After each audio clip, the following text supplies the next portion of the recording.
यही लाइफ में मैंने यही बनाया कि हमको बड़े होकर अपनी मम्मी का सहारा बनना है। तो मैं यही बोलना चाहती हूँ कि हर परिस्थिति में बच्चों को जिम्मेदार बनाइए, हर परिस्थिति का उन्हें ज्ञान होना चाहिए और बच्चों को ज्यादा से ज्यादा अपने जो भी आपके साथ में बीत रहा है परिस्थिति में, अच्छा बुरा जो भी समय है अपने बच्चों को बताइए, ताकि वो ज्यादा से ज्यादा टच हो, यहाँ से दिल से टच हो वो। और ये नहीं कि नहीं मेरा बच्चा पढ़ रहा है तो ऐसा नहीं करेंगे, हम उसे बता नहीं सकते, उसे टेंशन हो जाएगा, ऐसा कुछ भी नहीं हम नहीं कर सकते। नहीं गाइस, उसको बताना चाहिए अपने बच्चे को, सारी चीजों का ज्ञान देना जरूरी है। देखिए घर की जिम्मेदारी भी बतानी चाहिए और उसको बाहर की जिम्मेदारी भी, और स्टडी के साथ साथ देखिए बच्चे में इतनी ताकत भगवान खुद दे देता है कि वो सारी चीजों को सहन कर लेता है। बाकी हमारा अंदर का भ्रम है कि हम उसे बताएंगे तो वो पढ़ाई में मन नहीं लगाएगा, वो ज्यादा स्ट्रोंग हो जाता है, इससे वो ज्यादा आपका अपने काम में है ना ध्यान देगा वो। और यही सब कुछ मेरे साथ में हुआ है, मैं दिया आपके साथ में यही कहने आई हूँ, अपनी छोटी छोटी स्टोरी में रखने वाली हूँ कि किस तरह से कितना दर्द हम लोगों ने सहन किया और किस तरह से अब हम एक दूसरे के काम में आते हैं, कितना हम लोगों में प्यार है। और मैं शेयरिंग का मतलब यही सिखाती हूँ कि ज्यादा से ज्यादा अलग अलग थालियां लेके बैठ गए, बच्चों में नफरत होती है, लड़ना झगड़ना मारना पीटना यही सब कुछ होता है।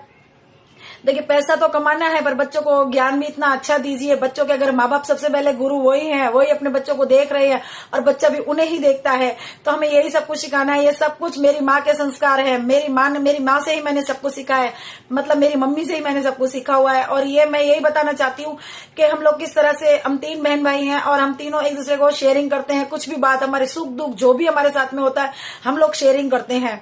हमारे घर में इस तरह का ही रूल्स है, कभी भी हमें एक दूसरे को अकेले नहीं पढ़ने देना है और हम अपने बच्चों में भी यही संस्कार देते हैं। और मैं चाहती हूँ कि आप लोग भी इस तरह से ही जुड़िए मेरे साथ में और अपने बच्चों को इस तरह से संस्कार दीजिए हमारे तरीके से, तो आपके बच्चे शायद कभी अकेले नहीं पढ़ेंगे। शायद अकेलापन मैंने देखा हुआ है, इसीलिए मैं बता रही हूँ कि कितने माँ बाप होते हैं कि उनके माँ बाप ड्यूटी पे चले जाते हैं, लोग मारने वाले हमारे जैसे बहुत होंगे।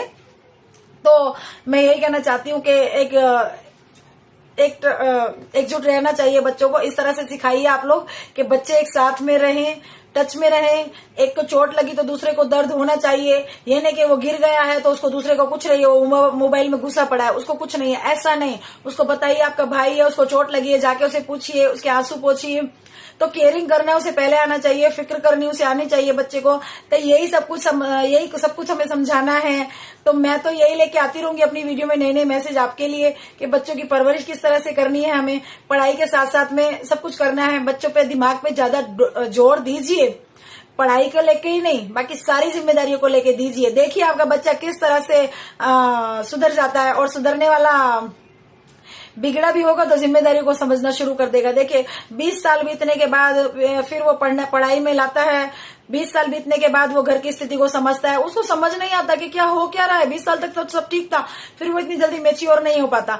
कम उम्र में मैच्योर करना है बच्चों को तो सारी मजबूरियों के साथ बताइए उन्हें क्या आपके घर में प्रॉब्लम है क्या नहीं है। ये नहीं कि हमें अपने बच्चों को दूर करना है, कैसी मजबूरी करके उन्हें फेंक देना है हॉस्टल में, उनकी परवरिश होती रहेगी, आप यहाँ से पूरा करते रहिए, तो वो कभी भी नहीं आपकी मजबूरी को समझ सकता। घर में रह के उनकी परवरिश कीजिए, उनको एक एक हालात की व्यथा अपनी बताइए कि इस तरह से है, आज हमने ये किया। गरीब का बच्चा क्यों जल्दी कामयाब हो जाता है और क्यों जल्दी उसको मेच्योरिटी आ जाती है, मतलब समझदारी जल्दी क्यों आ जाती है? इसीलिए आ जाती है क्योंकि अपनी छोटी सी झोपड़ी में रहता है पर वो अपने माँ बाप का कष्ट देखता है, किस तरह से उसका पापा रिक्शा चलाता है, किस तरह से वो करता है। इसीलिए गाइज मैं आपको ये कहना चाहती हूँ कि बिना माँ बाप की बच्ची जो इस तरह से परवरिश हुई है तो वो किस तरह से मेच्योरिटी ज्यादा आई है। और मैं यही बताना चाहती हूँ कि आप मेरे साथ जुड़े रहिए बस, और क्या।